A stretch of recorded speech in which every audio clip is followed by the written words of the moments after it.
Where are you in this journey we call life? Are you living? Are you existing? Or are you just barely surviving?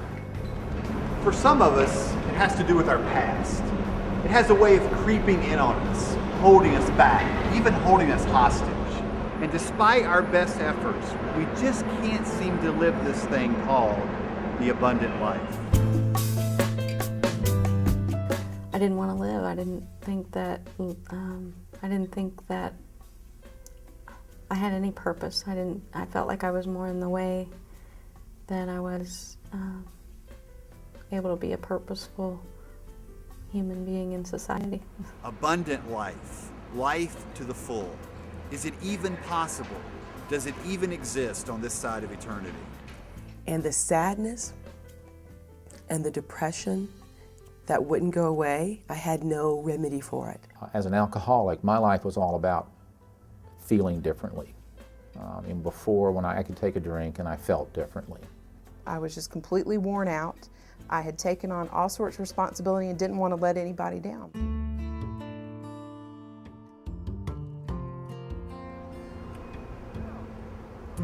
Happiness. Isn't that what we're really looking for? Have we bought into the deception that for me to be truly happy, everything in life has to be perfect? No more mistakes, no more failures, no more surprises. Just this magical place where I'm perfect and everything around me is perfect. Is that really what happiness is? How's that working for you? The way I felt during that time was just completely frustrated. Nothing I was taught to do or tried to do seemed to work. I was never really sure where I stood with him. If I was really saved or if my behavior didn't measure up, I felt like he was displeased with me. Just a cycle, just like, if you do something good, you feel good about yourself, then you do something bad, then you fall into depression, then you don't want to do it because you're not going to reach the mark. So all of that just together just made it horrible. Something was just missing. I kept reading the Bible and seeing these, Jesus talk about life and life to the full and peace and joy, and I thought, I'm not getting this. Other people seem like they are. I must be doing something wrong. Just this turmoil underneath the surface, tears. There was no one I could turn to, though, because being a pastor's wife, you're supposed to have it all together, right? What if the pursuit of happiness is the very thing that causes me to miss the abundant life?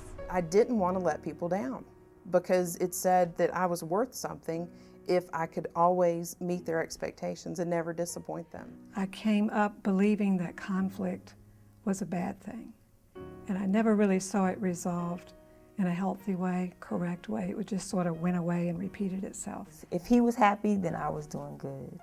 And when he wasn't, I wasn't. So if he was up, I was up. If he was down, I was down. I was a perfectionist. I had made 2 Olympic teams, and now was on the road to being Olympic mom, super wife, and I was failing miserably. Could we be so busy trying to control the people and things around us that we're simply unable to stop and allow God to give us His abundant life? It was me trying to make the life work. With my limited resources, it was very hard to live that way. The biggest fear that I was dealing with through my life, not realizing it until I understood the exchange life, was the fear of abandonment. And fought my entire life not to have that happen, but experienced it many, many times. What is the exchange life? It's where we stop our attempts to control and simply experience the life of God lived in and through us. All my efforts and all my tries and all my shoulds got crucified. I am myself was crucified on that cross, and I no longer live. I'm not capable of producing the miraculous. I don't have it within me. But the very one who is capable, he's made himself one with me, and he wants to perform that through me. And I was able to take off all those names and take off all those almost weights. And I was lifted up above who I am in terms of what I do. At one point I felt like taking my life was the answer, and then when I was beginning to understand the exchange life, I learned that giving up my life was exactly what he had in mind. It just wasn't the way that I had in mind. It wasn't a physical, but a spiritual exchange at the cross. The thing that I love the most is that I'm 100% acceptable. It has really affected my life with my wife. We've been married 37 years, and I have a marriage now that I wouldn't give up for anything in this world.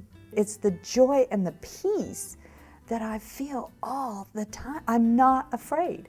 I am not afraid. And I know that it's not all about my behavior anymore. It's about who I am and who He's already made me to be.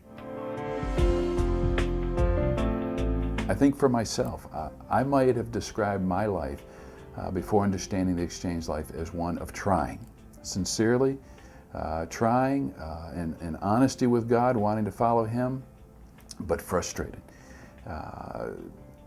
trying to work for God rather than really working from God. There is a life that is available to us, a life that Jesus said is free and light.